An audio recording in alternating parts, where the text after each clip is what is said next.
ng rebosadong saging. Una po, magpa-caramelize po tayo ng asukal. Ang ginagamit ko po ay asukal na pula. At ang gagawin ko po ngayon ay isang sipi na saging. Mauna po natin gawin, ilagyan po ng tubig na konti lang naman. Puro estimation lang po ako. Pero ito nilagay ko ng 1/4 na baso ng tubig.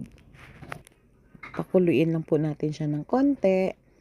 Tapos, ilagay na po natin yung asukal. Ayan, lagyan na po natin ng asukal.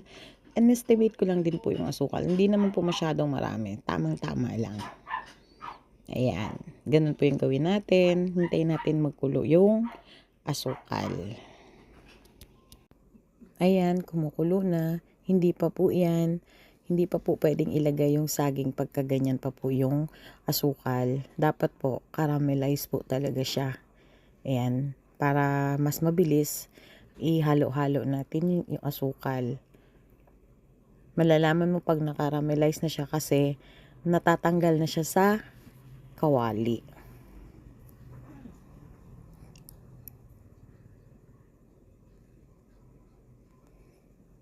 Ayan, malapit na. Malapit na siya. Ayan.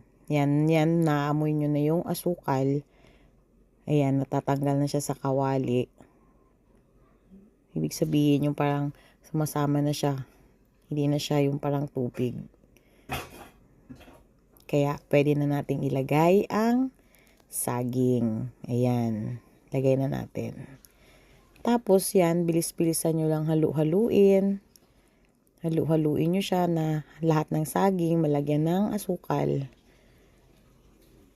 Makikita nyo po, magiging magic po siya. Habang tumatagal nyo siyang halu-haluin, titigas na yung asukal sa saging. Kaya ayan, rebosado na siya.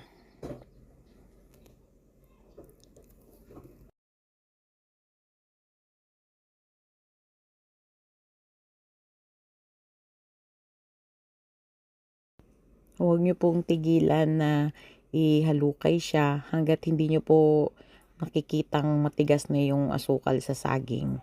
Para mas maganda po ang pagkagawa ng inyong rebosadong saging.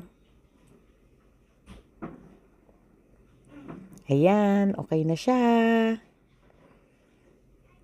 Sana po nagustuhan nyo po ang video na to. Salamat! Bye!